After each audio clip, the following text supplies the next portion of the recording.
నమస్తే, నేను మీ Satish. Welcome to prime time debate. ఆంధ్రప్రదేశ్లో జగన్మోహన్ రెడ్డి తీసుకొచ్చినటువంటి ఒక కొత్త చట్టం ల్యాండ్ టైటిలింగ్ యాక్ట్. అయితే దీనిపైన న్యాయ నిపుణులు కూడా ఇదొక నల్ల చట్టం అని చెప్పేసి తమ అభిప్రాయం వ్యక్తం చేస్తున్నారు. ఈ క్రమంలోనే అనేక మంది న్యాయవాదులు కూడా ఇప్పటికే తమ విధులను బహిష్కరించి దీనిపైన అయితే పోరాడుతున్నటువంటి పరిస్థితి. అయితే ఇంకో పక్కన ప్రజల నుంచి దీనిపైన ఎంతో వ్యతిరేకత వస్తూ ఉంది. ముఖ్యంగా ఈ అంశం రాష్ట్రాన్ని కుదిపేస్తున్నటువంటి వేళ మరి ఇది చేస్తున్నటువంటి డ్యామేజ్ కానీ ఏ విధంగా ఎన్నికల ముంగిట జగన్మోహన్ రెడ్డికి ఈ అంశం కొంప ముంచే అంశంగా పరిణమించిందో మరి ఎట్టకేలకు తెలుసుకున్నట్టున్నాడు. దీంతో ఇంతకాలం ప్రతిపక్ష పార్టీ నాయకుల్ని అలాగే ఏదైతే గనక సోషల్ మీడియాలు, ప్రతిపక్ష పార్టీలకు చెందినటువంటి సోషల్ మీడియాలో పనిచేస్తున్న వ్యక్తులు వీళ్ళందరినీ టార్గెట్ చేసినటువంటి జగన్మోహన్ రెడ్డి మళ్ళీ ఇప్పుడు యూట్యూబర్స్ ఎవరైతే యూట్యూబ్లో వీడియోలు చేస్తూ ఉంటారో వాళ్ళని టార్గెట్ చేసి ఈ ల్యాండ్ టైటిలింగ్ యాక్ట్ దీనిపైన ఎవరైతే కనుక వ్యతిరేకంగా వీడియోలు చేశారో ఆ వీడియోలు చేసినటువంటి ఛానల్స్ ఏమిటి, ఏ వ్యక్తులు ఈ రకమైనటువంటి వీడియోలు చేశారు, వాళ్ళందరినీ కూడా అరెస్టు చేయాలి అంటూ నిన్న ఒక రివ్యూ మీటింగ్ పెట్టి ఏపీసీఐడి అధికారులతోటి వాళ్ళకి కూడా ఒక ఆదేశాలు మౌఖికంగా ఇచ్చినటువంటి పరిస్థితి. ఈ క్రమంలో ఈ అంశంలో అయితే మాత్రం ముఖ్యంగా సిఐడి అధికారులు కొంతమంది అయితే జగన్మోహన్ రెడ్డికి షాక్ ఇచ్చినట్లుగానే కనిపిస్తూ ఉంది. రివ్యూ అనంతరం ఏదైతే ఎన్నికల కోడ్ అమల్లో ఉంది, మరి ఇప్పుడు ప్రస్తుతం ఆపద్ధర్మ ముఖ్యమంత్రిగా ఉండాల్సినటువంటి వ్యక్తి ఈ రకమైనటువంటి ఆదేశాలు జారీ చేయడం, ఇవన్నీ కూడా ఎన్నికల వేళ రేపు మరి ఎన్నికల సంఘం కూడా దీనిపైన దృష్టి పెడితే తమకి ఎలాంటి ముప్పు వాటిల్లుతుందో, తమపైన ఎలాంటి చర్యలు ఉంటాయో అన్నటువంటి ఇదితోటి వాళ్ళైతే నిష్పాక్షికంగా వ్యవహరిస్తాము, ఇలాంటి చర్యలకైతే మేము పూనుకునేది లేదు అంటూ కొందరు అధికారులు జగన్మోహన్ రెడ్డికి తెగేసి చెప్పడం. ఇంకో పక్కన చూస్తే ఇంకా కొంతమంది అధికారులు ఇవాళకి కూడా జగన్మోహన్ రెడ్డికి పాదాక్రాంతమైనట్లుగా ఆయన రాజకీయ అవసరాల కోసం పనిచేస్తున్నట్లుగా ఉన్నటువంటి వాళ్ళు మాత్రం మరి ఆ దిశగా ఇప్పటికే కొన్ని చర్యలు కూడా ప్రారంభించినట్లుగా అయితే సమాచారం అంతా ఉంది. అయితే ప్రధానంగా ఏదైతే ల్యాండ్ టైటిలింగ్ యాక్ట్ అనేటువంటిది ప్రస్తుతం రాష్ట్రాన్ని కుదిపేస్తూ ఉంటే ఈ అంశం మాత్రం జగన్మోహన్ రెడ్డి కొంప ముంచుతూ ఉంది, అంటే పుట్టి ముంచబోతూ ఉంది ఈ అంశం రేపు ఎన్నికల్లో అనేటువంటిది ఆయనకు కూడా స్పష్టమైనట్లుగా ఉంది.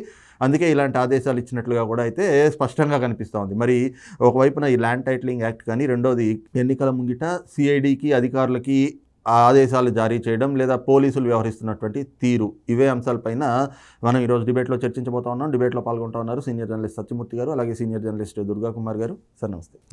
నమస్కారం సతీష్ గారు, మన వీక్షకులకు కూడా.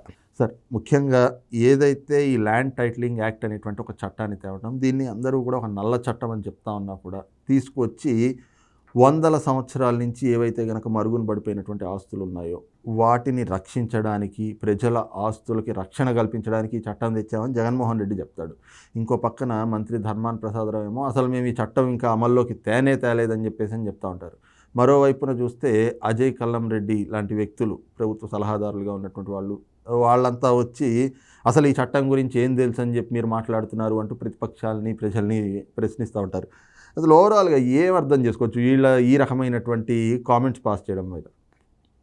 ఇప్పుడు ల్యాండ్ టైటిలింగ్ యాక్ట్ అంటే అసలు ఆ చట్టం గురించి వైసీపీ వాళ్ళకైనా తెలుసా అనేది ఒక సమస్య.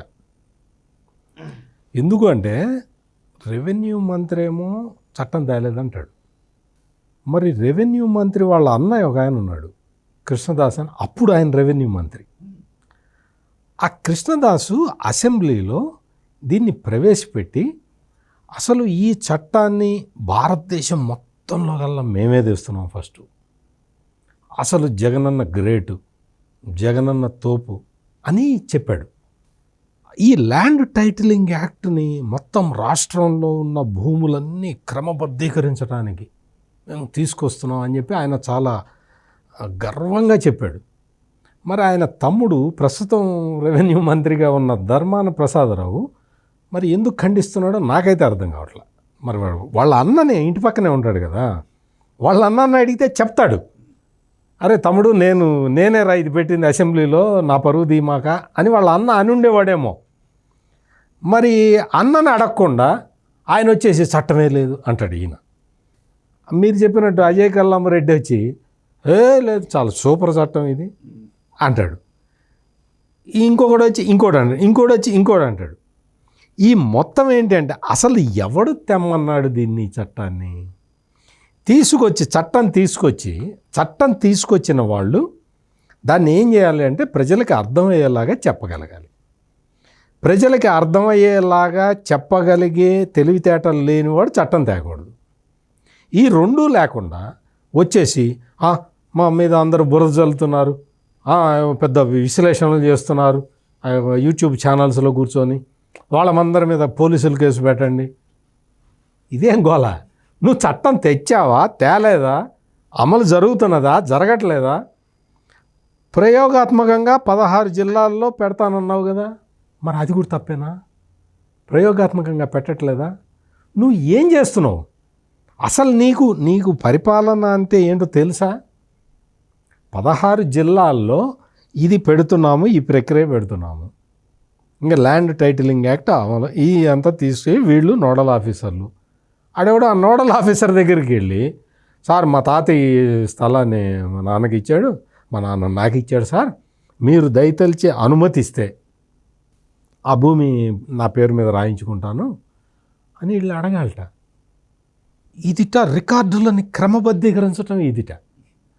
అంటే ఎవరన్నా ఈ విషయం తెలియక ఎవరైనా ఆఫీసర్ నోడల్ ఆఫీసర్ దగ్గర వెళ్ళలేదు అనుకో, చూస్తారు ల్యాండ్, దాన్ని ఎవడూ రాలేదు కాబట్టి మేము క్లెయిమ్ చేసుకుంటామని వైసీపీ ఎమ్మెల్యేనో వాడి చెంచాలో ఎవడో వెళ్ళి కబ్జా పెడతాడు. ఇందుకు ఆ చట్టాన్ని తెచ్చేది. దీన్ని ల్యాండ్ టైటిలింగ్ యాక్ట్ కాదురా బాబు, ఇది ల్యాండ్ గ్రాబింగ్ యాక్ట్ అని చెప్తున్నారు. నువ్వు దాన్ని సెట్ చేయకుండా నువ్వు వాడి మీద కేసు పెడతా, వీడి మీద కేసు పెడతా అంటే ఏం పెడతావు కేసు? పోలీసులు ఆటం తిరుగుతున్నారు. పోలీసులు కూడా వాళ్ళేంటి వాళ్ళకి స్పష్టంగా అర్థమైపోయింది. మీకు నాకే అర్థమైతే పోలీసులకి అర్థం కాదా సతీష్ గారు? క్షేత్రస్థాయిలో ఉండేవాళ్ళు. ప్రజా వ్యతిరేకత ఈ ల్యాండ్ టైటిలింగ్ యాక్ట్ మీద ప్రజా వ్యతిరేకత తీవ్ర స్థాయిలో కనపడుతూ ఉన్నది. ఇదేంటంటే ఎలక్షన్ల మొత్తాన్ని కూడా ప్రభావితం చేసేలాగా ఉంది. మీరు గత ఎన్నికల్లో చూస్తే బాబాయ్ మర్డర్ కేసు మీద ఒక సానుభూతి తీసుకొని ఆ మొత్తం ఎపిసోడ్ని చంద్రబాబు నాయుడు మీదకి నెట్టేసి అడ్డగోలుగా సానుభూతి పొంది గెలిచాడు జగన్మోహన్ రెడ్డి. ఇప్పుడు తనే ల్యాండ్ టైటిలింగ్ యాక్ట్ తెచ్చి దాని మీద గొడవ జరుగుతూ దాని మీద ఈ ప్రజా వ్యతిరేకత కనపడుతూ ఉంటే ఇదంతా ప్రతిపక్షాలు కూర్చొని అంటాడు. చట్టం తెమ్మని చంద్రబాబు నాయుడు చెప్పాడా? ఈ చట్టం తీసుకురండి అని చెప్పాడా? నువ్వు చట్టం తెచ్చింది నువ్వే కదా. ఆ చట్టం మీద అందరూ ప్రజలు వ్యతిరేకంగా ఉన్నారు. ఏం చేస్తారు? ప్రజలు వ్యతిరేకం కాక ఏం చేస్తారు? అది మొత్తం ఆంధ్రప్రదేశ్ మొత్తంలో ప్రతి గ్రామంలో ఈ ల్యాండ్ టైటిలింగ్ యాక్ట్ మీద చర్చలు జరుగుతున్న ఈ నేపథ్యంలో కొంతమంది మేధావుల్ని తీసుకొచ్చి, ప్రొఫెసర్ నాగేశ్వర్ లాంటి మేధావుల్ని తీసుకొచ్చి, ఏం లేదు అదేం లేదు, దాని మీద ఆయన ఫోటో ఉన్నా పర్వాలేదు, దీని మీద మీ దస్తావేజుల మీద జగన్మోహన్ రెడ్డి ఫోటో ఉన్నా పర్లేదు అని చెప్తాడు ఆ ప్రొఫెసర్ నాగేశ్వర్.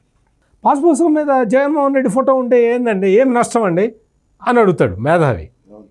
అంటే ఇప్పుడు ల్యాండ్ టైటిలింగ్ యాక్ట్ తెచ్చి అంతకన్నా ముందరే నువ్వు పాస్బుక్ల మీద వాటి మీద అన్నిటి మీద నీ ఫోటోలు వేసుకున్నావు. నీకు సరిహద్దు రాళ్ళు పాతారు కదా, ఆ సరిహద్దు రాళ్ల మీద జగన్మోహన్ రెడ్డి బొమ్మ చెక్కించుకున్నాడు. ఆ సరిహద్దు రాళ్ళ మీద ఏం జరుగుతుంది సతీష్ గారు? అటు కుక్క ఏదన్నా పోతుంటే ఉచ్చబోసిపోతుంది. అంతకు మించి ఏమన్నా ఉంటుందా? దాని మీద నీ ఫోటో ఎందుకు? ఈ తరహా పాలన చేసి ఇప్పుడు ఏదో ప్రజా వ్యతిరేకత వస్తున్నది, ప్రజా వ్యతిరేకత రావటానికి కొంతమంది విశ్లేషణలు కారణం, వాళ్ళ మీద కేసులు బుక్ చేద్దాం అంటే ఈ టైం అయిపోయింది. జగన్మోహన్ రెడ్డి గారు కొంచెం వేరే స్ట్రాటజీ ఏదన్నా ఆలోచించుకోండి సార్. ముఖ్యంగా ఇప్పుడు ఆఖరి నిమిషం, ఇంకా కరెక్ట్గా వారం 10 రోజులు కూడా లేదు ఆయన ఎక్స్పైరీ డేట్ అయిపోయి ఆయన దిగిపోవడానికి. ఇప్పుడు కూడా ఇంకా పోలీసుల్ని పెట్టుకుని వేధిద్దాము, కక్ష సాధింపులకి పాల్పడదాము అని చెప్పేసి అంటే దీన్ని ఎలా చూడాలి? ఒక ముఖ్యమంత్రిగా ఉంటూ ఒక బాధ్యత కలిగినటువంటి ముఖ్యమంత్రి పదవిలో ఉన్నటువంటి ఆ హోదాలో ఉన్నటువంటి వ్యక్తి కక్ష సాధింపులు, వేధింపులు వీటిపైన దృష్టి సారించి ఆ రకమైనటువంటి పరిపాలన చేస్తుందంటే ఎలా చూడాలి దీన్ని? ఇప్పుడు గత 5 ఏళ్ల నుంచి ఆయన దానికి పూర్తిగా అలవాటు పడిపోయాడండి. ఇక అది అంత కోజీగా, అంటే అంత సుఖవంతంగా ఉంది ఆ మంచం ఆయన్ని. అది ఎక్కడికి వెళ్ళినా కూడా దాన్ని అట్లా లాక్కెళ్ళిపోతానే ఉండాలి. అదే వెహికల్లో వెళ్ళి మంచం పక్కన దిగాలి. ఎందుకంటే చివరి నిమిషం అని ఆయనకేం లెక్కలేదు. అది దిగితే ఆయన బతకలేడు. అది అట్లా అలవాటు పడ్డాడు. జనాలను వేధించుకు తినటం, జనాలను వేధించడంతో వచ్చే ఆనందం ఏంటండి? ఎవరికన్నా ఉంటుంది అట్లాంటి ఆనందం? అందులో నీకు 151 సీట్లు ఇచ్చిన ప్రజల మీద నువ్వు చేసే ఈ అకృత్యం. కుంపటి పెడుతున్నాను, పొగ రావటానికి కారణం పలానాడంటే కుంపటి పెట్టిన దాంట్లోంచి పొగ వచ్చింది, కానీ ఎవడన్నా తెచ్చి పొగ పెడుతున్నాడా? కుంపటి తీసే నువ్వు పొగ వెళ్ళిపోద్ది కదా. ఈ కుంపటి నేను ఉంచుకుంటా. పోలీసులకు ఏం చేస్తున్నాడు? ఆ పొగంతా మీ జేబులో పెట్టుకోండి రా అంటున్నాడు. పోలీసులు ఏం చేయగలుగుతారండి? ఇక్కడ రాజ్యాంగం అనేది ఉంది, ఇక్కడ ప్రజలకు స్వేచ్ఛ ఉంది, భావ వ్యక్తీకరణ స్వేచ్ఛ, అది ఫండమెంటల్ రైట్. ఇప్పుడు నువ్వు చేసింది కరెక్టో కాదో చర్చిస్తున్నారు, నువ్వు అది అవునో కాదో నువ్వు గమనించు. ఒకవేళ నీదే రైట్ అయితే నువ్వు కోర్టుకు వెళ్ళి ప్రూవ్ చేయి, నేను ఒక చట్టం పెడుతున్నాను. ఇది చెప్పినట్టు నల్ల చట్టాలు ప్రభుత్వం నియంత్రణ పెట్టారంటే అర్థం ఉంది. 151 మంది సీట్లు నిన్ను గెలిపించి ముఖ్యమంత్రిగా చిన్న వయసు అయినా కూడా నిన్ను రాష్ట్రానికి తండ్రిలాగా పెడితే నువ్వు వాళ్ళ ఆస్తులు కొట్టేయటానికి సిద్ధంగా ఉండవా? ఎందుకు వచ్చింది నీకు ఇటువంటి ఆలోచన? నువ్వు ఫస్ట్ ఇదే ముఖ్యమంత్రి అయినప్పుడు కూడా ప్రతిపక్షాలకు చెందిన వ్యక్తుల ఇళ్ళు, ప్రహరీ గోడలు ఏదో ఒక రకంగా వేధింపు చేశాడు ఇతను. అదే వేధింపు ఇప్పుడు మళ్ళీ ప్రజల మీద కూడా వస్తున్నాడు, ప్రైవేట్ ఆస్తుల మీదకి. గవర్నమెంట్ ఆస్తులు తాకట్టు పెట్టుకుంటున్నావు, అమ్ముతున్నావు, రకరకాల ఆక్రమించిన వాళ్ళు ఆక్రమిస్తున్నారు, ఇది అధికారాన్ని అడ్డం పెట్టుకుని. ఇప్పుడు ధర్మాన ప్రసాదరావు గారు రెవెన్యూ మినిస్టరు, ఆయన ఏం చెప్పాడు? ఎవడో సుబ్బారెడ్డి అని కడప నుంచి వచ్చాడు, వాడు శ్రీకాకుళంలో భూములు ఆక్రమిస్తున్నాడు, నన్ను కూడా గోకాడని చెప్పాడు. వాడిని ఎక్కడో తన్నాను ఒక సున్నితమైన ప్రదేశంలోనూ పంపించేశానని. అట్లాంటప్పుడు మామూలుగానే ప్రజల ఆస్తులకి రక్షణ లేని సుబ్బారెడ్డి ఎవరు అంటే వైవి సుబ్బారెడ్డి. అంతేనా? వైవి సుబ్బారెడ్డి అట్ట చెప్పలా, జగన్మోహన్ రెడ్డి వాళ్ళ బాబాయ్, అదే బాబాయ్ పిన్ని భర్త. ఆ సుబ్బారెడ్డి నీ సొంత బాబాయ్ టీటీడీ చైర్మన్గా ఉన్న వ్యక్తి శ్రీకాకుళం జిల్లాలోకి వెళ్ళి ఈ దుకాణాలు తెరిచారంటే మీరు ఇట్లాంటి చట్టాలు కూడా కనుక వాళ్ళకి అనుకూలంగా ఉన్నాయనుకోండి, ఇప్పుడు ఈయన అన్నట్టు ఎవరి స్థలంలోనైనా వెళ్ళి కూర్చుంటారు. అదేమంటే ల్యాండ్ టైటిల్ ఆఫీసర్ నా పేరు రాశాడని చెబుతాడు. మనం ఎక్కడికి వెళ్తాం? ల్యాండ్ టైటిల్ ఆఫీసర్ దగ్గరికి వెళ్తే ఆడు మాట్లాడ్డావు, ఆయనకి రాసి ఇచ్చేసానంటాడు, పత్రం కూడా చూపిస్తాడు, దాని మీద ఆంధ్రప్రదేశ్ రాజముద్ర ఉంటుంది, జగన్మోహన్ రెడ్డి గారి ఫోటో కూడా ఉంటుంది. రాజముద్ర ఉంటుందో ఈ ఫోటో ఉంటుంది, జగన్మోహన్ రెడ్డి ఫోటో ఉంటుంది. కొంతమంది మేధావులు కూడా ఆయన ఫోటో ఉంటే తప్పే ఉందా, ఆయనే కదా ఇచ్చిందని. ఆ మేధావి గమనించాల్సింది ఏంటంటే ల్యాండు జగన్మోహన్ రెడ్డిది కాదు, ఆ ఇచ్చిన పాస్బుక్ కూడా ముద్రిచ్చింది ప్రజల సొమ్ముతోనే. ఆయన ఎస్టేట్ ఉంది కదా, ఇడుపులపాయ ఎస్టేట్ అమ్మి ఏం ముద్రించలా. మేధావి మేమందరం కూడా గౌరవించాం ఆ వ్యక్తిని. ఇవాళ ఆయన ఎట్లా మాట్లాడుతున్నాడంటే జగన్మోహన్ రెడ్డికి ఒక తొత్తులాగా మాట్లాడుతున్నాడు. ఇలాంటి వాళ్ళు అందరూ ఉంటే నల్ల చట్టాలు తీయటానికి జగన్మోహన్ రెడ్డికి ఏం బాధ అండి? ఇలాంటి వాళ్ళు సమర్థించేవాళ్ళు ఉంటారు, డోలు వాయించేవాళ్ళు.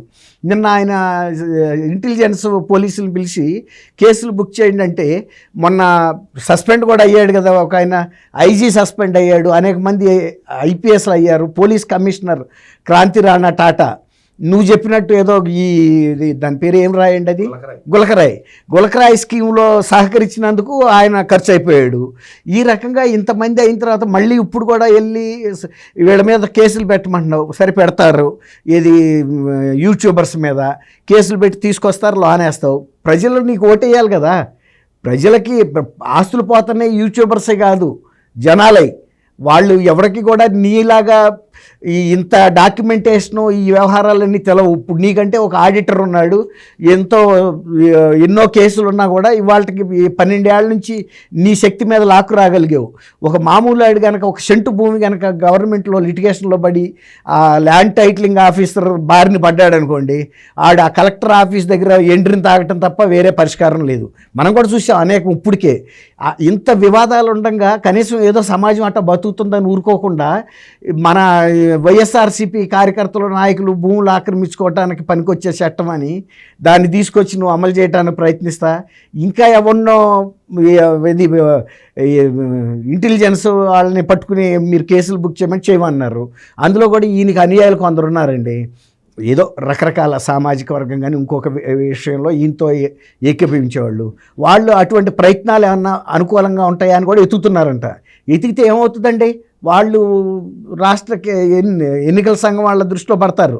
ఇప్పుడు ఈ రకంగా మీరు ఈ ఎలక్షన్ కోడ్ అమల్లో ఉండగా సుప్రీంకోర్టు ఆల్రెడీ ఒక ఆర్డర్ ఇచ్చింది, మీరు యూట్యూబర్స్ విషయాల్లో మీరేం జోక్యం చేసుకోవద్దని, మామూలు రోజుల్లోనే. అందులో ఇప్పుడు ఎలక్షన్ కోడ్ అమల్లో ఉండగా నువ్వు ఈ వ్యవస్థలను దుర్వినియోగం చేస్తే ఇవన్నీ కూడా రేపు వాళ్ళు ఏం చెబుతారు, మాకుగా మేము చేయలేదు, ముఖ్యమంత్రి చేయమన్నాడు ఆపద్ధర్మం. ఇప్పుడు ఇక్కడ తెలంగాణలో ఏమైందంటే ఇది ఫోన్ ట్యాపింగ్ వ్యవహారం సతీష్ గారు, అది ఏమైంది, ఎందుకు చేశారా మీరంటే మేము ఎందుకు చేసామంటే మా పెద్ద ఆయన చేయమన్నాడు అన్నారు. అందులో అందరూ ఐపీఎస్ ఆఫీసర్లే, పెద్ద పెద్ద వాళ్ళే. ఇప్పుడు చిక్కింది ఎవరు, కేసీఆర్ గారు. మొన్న 2 రోజులు బహిష్కరించారు ఏది ప్రచారానికి. ఇట్లా కోడ్ అమల్లో ఉండగా ఇంకా మీరు అడిగారు కదా ఆయనకి ఇంకా ఏంటంటే ఆశ అని. మొండాడికి ఏముంటుందండి, ఇప్పుడు తెగించినాడికి తెడ్డే లింగం అన్నట్టు ఆయన చివరి నిమిషం రాక వేధించేయాలి తాను ప్రజల్ని, నేను వచ్చిందే అందుకని. తిమ్మన్నా అనేదో ఉంది కోతి మీద, నేను పుట్టిందే ఎక్కిరించడానికి అన్నట్టు, నేను పుట్టిందే వేధించడానికి అన్నప్పుడు ఎవడేం చేస్తాడు. ఇప్పుడు తల్లి కూడా ఆయనకు వచ్చి వాళ్ళు సపోర్ట్ చేయలేని పరిస్థితుల్లో వెళ్ళి అమెరికాలో కూర్చుంది. చెల్లెళ్ళు అడిగే ప్రశ్నలకు సమాధానం చెప్పలేడు. ప్రజలకి ఈ ఆస్తులు దోసుకోవడానికి ఇట్లాంటి చట్టాలు ఇప్పుడు తేవటం అవసరం మీరు అన్నట్టు. పోగాలను దాపిర్చినప్పుడు ఇలాంటి ఆలోచనలు వస్తాయండి ఎవరికైనా.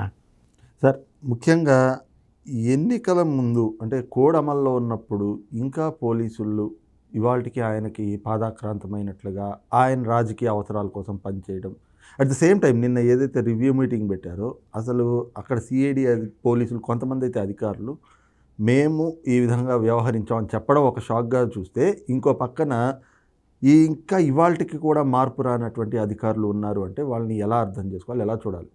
అంటే మార్పు వచ్చింది కదా. ఇప్పుడు చాలామంది మేము ఇవన్నీ చేయలేములేండి, మేము అందులో పెద్ద ఇదేముంది, మీరు చట్టం తెచ్చారా లేదా అని అడిగారుగా. చాలామంది తప్పించుకున్నారు. కొంతమంది ఏంటి అంటే వాళ్ళకి కొన్ని కన్సిడరేషన్స్ ఉన్నాయి. జగన్మోహన్ రెడ్డి ఉంటేనే వాళ్ళకి మనుగడ, గవర్నమెంట్ మారితే వాళ్ళు సమస్యల్లో పడిపోతామని భయంతో కొంతమంది ఉన్నారు. అంత ఎక్సెసివ్గా వాళ్ళ పవర్ని వాళ్ళు వాడారు, ప్రజల మీదకి వాడారు. సో అందుకని వాళ్ళు అట్లా భయపడే వాళ్ళు జగన్మోహన్ రెడ్డి చెప్పినట్టు ఇంకా వింటున్నారు. ఇప్పుడు ఈ విషయానికి వస్తే, ల్యాండ్ టైటిలింగ్ యాక్ట్ విషయానికి వస్తే, నువ్వు చట్టం తెచ్చావా తేలేదా? చట్టం తెచ్చినప్పుడు ఆ సమాచారం ప్రజలకి చేరవేస్తే తప్పేంటి అనేది ఇక్కడ ప్రధానమైన అంశం అన్నమాట. నేను చట్టమే తేలేదు అంటే మరి ఆ రోజున రెవెన్యూ మంత్రిగా ఉన్న ధర్మాన కృష్ణదాసు అసెంబ్లీలో పెట్టింది ఏంటి? ఆ రోజు అసెంబ్లీలో ప్రవేశపెట్టింది ఏమిటి? దేశంలో మొట్టమొదటిసారి మేము ఈ చట్టం తెస్తున్నానని ఎందుకు చెప్పాడు? దానికైతే సమాధానం చెప్పాలిగా. మీరు అది సమాధానం చెప్పకుండా ఇప్పుడు మేము అటువంటిది ఏం లేదని ఇప్పుడు చెప్పి నువ్వు ఈ తరహాలో చేసుకుంటూ పోతే ఏమవుతుంది అంటే ప్రజల్లో ప్రభుత్వం మీద నమ్మకం పోతుంది. ప్రభుత్వం అంటే అక్కడ జగన్మోహన్ రెడ్డి లేకపోతే సుబ్బారెడ్డి లేకపోతే విజయసాయి రెడ్డి అనేది కాదు. ఇక్కడ ఆ వ్యవస్థ, టోటల్ వ్యవస్థ మీద నమ్మకం పోతుంది. ఈ రోజున జరుగుతున్నది అదే కదా. ఈ రోజున ఆంధ్రప్రదేశ్లో ఎవరికైనా బాధ కలిగితే పోలీస్ స్టేషన్కి వెళ్ళాలంటే 100 సార్లు ఆలోచించే పరిస్థితి. ఎందుకు? పోలీసు వ్యవస్థ మీద జగన్మోహన్ రెడ్డి నమ్మకం పోగొట్టాడు. రెండు గ్రూపులు తగాదా ఆడితే పోలీసులు ఏం చేస్తారంటే ఇటు 10 మంది మీద అటు 10 మంది మీద కేసులు పెడతారు. కానీ జగన్మోహన్ రెడ్డి వచ్చిన తర్వాత కేవలం తెలుగుదేశం వాళ్ళ మీదే కేసులు పెడతారు. వీళ్ళకి దెబ్బలు తగిలినా, వీళ్ళ ఆస్తులు తగలబెట్టినా, వీళ్ళకే మొత్తం అంతా నష్టం జరిగినా వైసీపీ వాళ్ళ మీద కేసులు ఉండవు, తెలుగుదేశం వాళ్ళ మీదే కేసులు ఉంటాయి. ఈ తరహాలో పోలీసులు ప్రవర్తించిన తర్వాత పోలీసు వ్యవస్థ మీద ప్రజలకి గౌరవం ఎలా ఉంటుంది? ఇప్పుడు జరుగుతున్నది అది. ఇప్పుడు నెక్స్ట్ స్టెప్లో ఇటువంటి ల్యాండ్ టైటిలింగ్ యాక్టులు వస్తే ప్రభుత్వం మీద కూడా ప్రజలకి విశ్వాసం పోతుంది. ప్రభుత్వం అంటే ఈ జగన్మోహన్ రెడ్డి ఆధ్వర్యంలో ఉన్న ఈ ప్రభుత్వం కాదు, అసలు మొత్తం రూలింగ్ మీద, ఈ ప్రజాస్వామ్య వ్యవస్థ మీద నమ్మకం పోతుంది.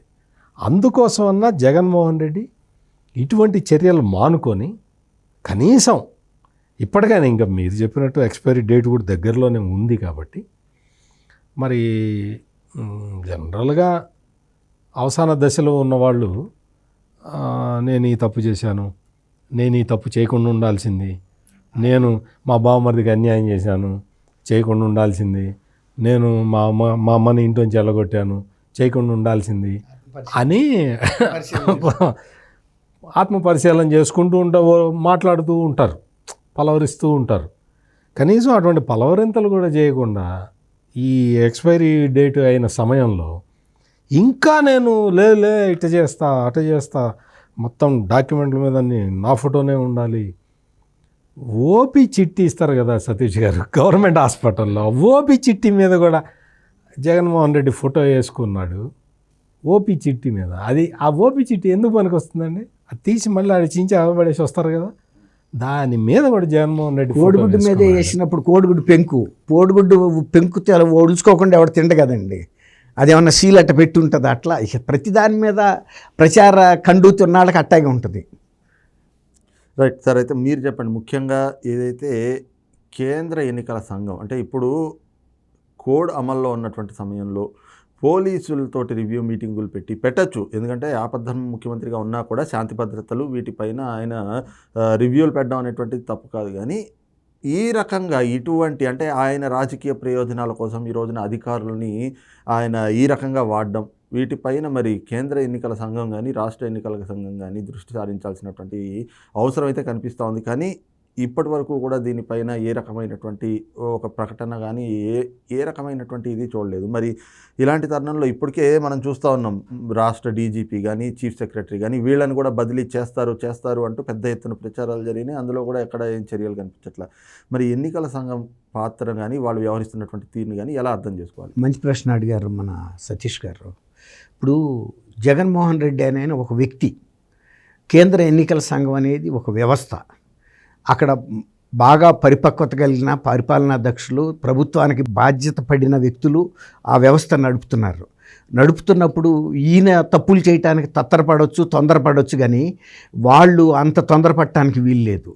కేంద్ర ఎన్నికల సంఘమే కనుక ఆంధ్రప్రదేశ్ మీద ప్రత్యేకమైన దృష్టి సారించి ఉండకపోతే ఇంతమంది డీజీ కేడర్ అధికారులతో సహా ఐజీని కానీ ఐపీఎస్ ఆఫీసర్లు కానీ ఐఏఎస్ ఆఫీసర్లు కానీ విధుల నుంచి పక్కకు తప్పించి ఉండేది కాదు. అయితే ఏంటంటే ఇది మొత్తం కంబట్తో తయారు చేసిన దుప్పటి, ఇది అన్ని వెంట్రుకలతోనే ఉన్నాయి కాబట్టి పీకాలంటే ఎన్నెన్ని పీకుతారు. అందులోనూ ఇప్పుడు మీరు చెప్పినట్టు వాళ్ళ లేటెస్ట్గా ఆయన మీటింగ్ పెట్టుకున్నాడు. ఈయన తొందరపడ్డంతగా వాళ్ళు తొందరపడరు కదా, వీటికి సంబంధించిన సమాచారం వాళ్ళు తెప్పించుకుంటారు. ఈయన ఎందుకు ఈ మీటింగ్ పెట్టాడు, ఏమన్నా ఎన్నికల నిర్వహణకు సంబంధించిన లోపాలు లేకపోతే ఏమన్నా ఇతర అంశాల గురించి సవరించడానికి పెట్టాడా, లేదు ఎవరినన్నా అరెస్ట్ చేయమని లేకపోతే ఎవరినన్నా కిడ్నాప్ చేయమని లేకపోతే ఎవరినన్నా ఎన్కౌంటర్ చేయమని పెట్టాడా అనేది ఎంక్వైరీ చేస్తారు. ఇతను ఒక నల్ల చట్టం తీసుకొచ్చి దాని మీద సామాజికంగా చర్చ జరుగుతుంటే ఆ సామాజిక వేత్తలన్నీ అరెస్ట్ చేయడానికి కోరాడు అని చెప్పారనుకోండి, ఈ ఎన్నికల మీరు అన్నట్టు కోడ్ సందర్భంలో అసలు ఎట్టాగూ అది ప్రాథమికంగా వాళ్ళకి హక్కు ఉంది, ప్రాథమిక హక్కులు అక్కడ కూర్చున్న వాళ్ళకి తెలియని విషయం కాదు. ఇలాంటి వాటి మీద చర్చ కేంద్ర ఎన్నికల సంఘం మీదే జరుగుతున్నాయి చర్చలు. వాళ్ళు ఇప్పుడు మీరు అన్నట్టు ఎందుకు చర్య తీసుకోవట్లేదు అనేది అది ఒక ఆరోగ్యకరమైన చర్చే కానీ కుట్రపూరితమైన చర్చలు కాదు. ఇది అతను ఆ చట్టమే తీసుకురాకపోతే దీని మీద ఈ పొగ వచ్చేది కాదు. కుంపట పెట్టాడు కాబట్టి పొగ వస్తుంది. కాబట్టి వాళ్ళు ఇతని ఉద్దేశాలని ముందు సేకరించి ఇతను ఇంకా దుర్వినియోగం చేసే పని మీదే ఉన్నాడు అనుకున్నప్పుడు ఖచ్చితంగా ఈ శాఖలకి ఆదేశాలు ఇస్తారు. ఇక మీరు ఆపద్ధర్మ ముఖ్యమంత్రి అయినా కూడా మీరు ఆయన సమావేశాలు పిలిస్తే వెళ్ళకండి, ఏదన్నా ఉంటే రాష్ట్ర ఎన్నికల సంఘం CEO దగ్గరికి వెళ్ళండి, లేదంటే మాతో స్పందించండి, ఇలాంటి తప్పుడు పనులు మీరు చేయొద్దు, చేస్తే గతంలో ఐపీఎస్లకి ఐఏఎస్లకి ఏ దుస్థితి వచ్చిందో మీకు కూడా మళ్ళీ కూడా అదే వస్తుంది, ఇప్పుడైనా అదే పనిష్మెంట్ మారదు. కాబట్టి మీరు చెప్పినట్టు కేంద్ర ఎన్నికల సంఘం గమనిస్తూనే ఉంటుంది. కాకపోతే ఈయన ఏమనుకుంటున్నాడంటే నాకు 151 మంది సభ్యులు ఉన్నారు, నేను ముఖ్యమంత్రిని, నేను ఢిల్లీనైనా శాసిస్తాను, CBIనైనా శాసిస్తానని ఒక గట్టి నమ్మకం ఆయనలో ఏర్పడిపోయింది. ఎందుకంటే ఫస్ట్ టైం ఆయన ముఖ్యమంత్రి అయ్యాడు. ముఖ్యమంత్రి అయితే ఇక దేశంలో నా మాటకు ఎదురు లేదనే ఒక భావన ఆయనకుంది. అట్ట కొంతకాలం జరిగింది కూడా. ఇప్పుడు కూడా అదే భావనలో ఉన్నాడు. కానీ క్రమేపీ ఒక్కొక్కటి అధికారాలు ఓడగొడుతుంటే ఇప్పుడు మంచానికి 4 కోళ్ళు ఉన్నాయి సతీష్ గారు 4 కోళ్ళతో ఉండ నాకేం తిరుగులేదు అనుకుంటుంది. ఒక కోడి ఎడగొడితే కూడా 3 మీదన్నా నేను ఉంచున్నాను అనుకుంటుంది. రెండోది కూడా ఓడగొడతారు. అట్టా ఎవరికైనా ఇట్లా దుర్వినియోగం చేసిన ఏ వ్యవస్థ అయినా వ్యక్తి అయినా దానికి మూల్యం చెల్లించాల్సి ఉంటుంది, కొంచెం ముందు వెనక. రైట్, ఇది చూస్తున్నాం కదా. ముఖ్యంగా ఏదైతే ల్యాండ్ టైటిలింగ్ యాక్ట్ వ్యవహారంలో యూట్యూబర్ల పైన కూడా చర్యలు తీసుకోవాలి అంటూ ముఖ్యమంత్రి జగన్మోహన్ రెడ్డి సిఐడికి చేసినటువంటి ఆదేశాలు మాత్రం ఏదైతే తను ఏ స్థాయిలో ఈ అంశం భయపెడతా ఉంది, ఇది ఏ విధంగా ఆయన కొంప ముంచబోతోంది అనేటువంటి భయం కల్పిస్తూ ఉంది అనే దానికి ఒక నిదర్శనంగా కనిపిస్తూ ఉంది. ఈ క్రమంలోనే ఏదైతే ఎన్నికల కోడ్ అమల్లో ఉన్నా కూడా వాటిని ఉల్లంఘించే విధంగా ఈ రోజున ఈ రకమైనటువంటి ఆదేశాలు చేయడం అనేటువంటిది కూడా చట్టవిరుద్ధం, ఎన్నికల నిబంధనలకు విరుద్ధం. కాబట్టి కేంద్ర ఎన్నికల సంఘం కూడా దీనిపైన దృష్టి సారించి వెంటనే ఈ రకమైనటువంటి ఆదేశాలు జారీ చేసినటువంటి జగన్మోహన్ రెడ్డి పైన కూడా చర్యలు తీసుకోవాల్సినటువంటి ఆవశ్యకత అయితే ఆంధ్రప్రదేశ్లో కనిపిస్తూ ఉంది అన్నటువంటి భావన కూడా సీనియర్ జర్నలిస్ట్ దుర్గాకుమార్ గారు అలాగే సీనియర్ జర్నలిస్ట్ సత్యమూర్తి గారు వ్యక్తం చేస్తూ ఉన్నారు. ఇది ఈ రోజు ఉన్నటువంటి ప్రైమ్ టైం డిబేట్. రేపు మరొక అంశంతో మళ్ళీ మీ ముందుకు వస్తాం. Thank you. నమస్కారం సతీష్ గారు, మన వీక్షకులకు.